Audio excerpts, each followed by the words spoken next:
ঘোষণায় ছিল ৭ দিনের মাথায় গাজা দখলে নেবে ইসরায়েল। ৭ দিন তো ৭ দিন, যুদ্ধের প্রায় ৫ মাসের মাথায় এসে গাজা দখল তো দূরের কথা, গাজা থেকে লেজ গুটিয়ে পালানো ছাড়া আর কোনো পথ দেখছে না হায়নার দল।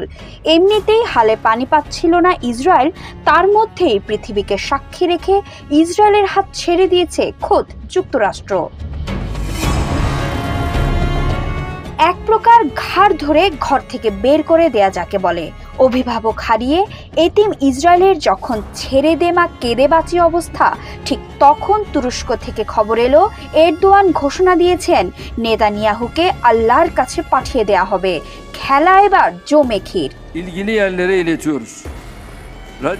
ঘটনা শোনেন, গত ২৫ মার্চ জাতিসংঘের নিরাপত্তা পরিষদ ইসলাম ধর্মাবলম্বীদের পবিত্র মাস রমজানে গাজায় যুদ্ধবিরতির দাবিতে একটি প্রস্তাব পাশ করে। কাউন্সিলের ১০ জন নির্বাচিত সদস্যদের উপস্থাপিত এই রেজুলেশনের পক্ষে ভোট দিয়েছে চীন, রাশিয়া সহ ১৪টি দেশ। একমাত্র দেশ হিসেবে যুক্তরাষ্ট্র ভোটদান থেকে বিরত ছিল। এছাড়া প্রস্তাবটির বিপক্ষে ভেটো ক্ষমতারও প্রয়োগ করেনি দেশটি, যা ইতিহাসের নজিরবিহীন এক ঘটনা। প্রস্তাবে ভেটো না দিয়ে চুপ থেকে যুক্তরাষ্ট্র কার্যত বুঝিয়ে দিয়েছে, ভাই ইসরায়েল, তুমি একলাই হাঁটো, আমি আর তোমার সাথে নাই। এতেই দিশেহারা ইসরায়েল। প্রস্তাব পাশের পর নিজ দেশের প্রতিনিধি দলের যুক্তরাষ্ট্র সফর বাতিল পর্যন্ত করেছে ইসরায়েল। অবস্থা এমন যে দুটি পথ আর নেই দুজনার। যুদ্ধবন্ধের আহ্বান জানিয়েই এতদিন ক্ষান্ত ছিল তুরস্ক।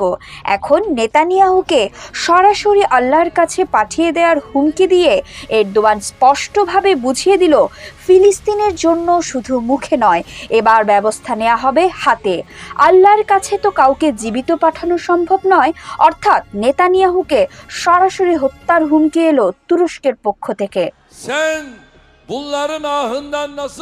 ৪ দিনের ব্যবধানে যুক্তরাষ্ট্র গেল, জাতিসংঘ গেল, ঘরের কাছের তুরস্ক থেকেও এলো হত্যার হুমকি।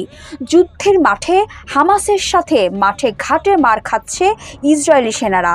এইদিকে প্রস্তুত হিজবুল্লাহ, হুতি। ইরান তো তাদের ওস্তাদ হয়ে যুদ্ধের প্রস্তুতি নিয়েই রেখেছে। এবার যাবেটা কোথায় ইসরায়েল? উত্তর জানা আছে নেতানিয়াহুর।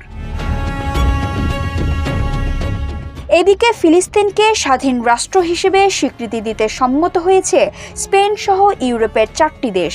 অন্য ৩টি দেশ হলো আয়ারল্যান্ড, মাল্টা ও স্লোভেনিয়া। ইতিমধ্যে তারা ফিলিস্তিনকে স্বীকৃতি দেওয়ার প্রাথমিক পদক্ষেপ সেরে ফেলেছে।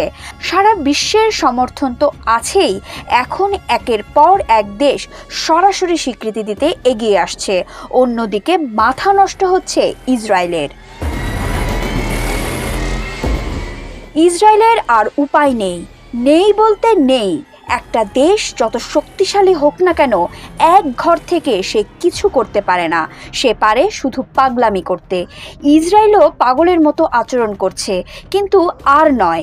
ইসরায়েলের এখন বিচার হবে। সেই বিচারে ইসরায়েলের এমন অবস্থা হবে যা আগে কেউ কল্পনা করতে পারেনি। ইসরায়েল প্রস্তুত হচ্ছে ইতিহাসের সবচেয়ে লজ্জাজনক পরাজয় স্বীকার করে নেয়ার জন্য। বিথি দাস, ৭১।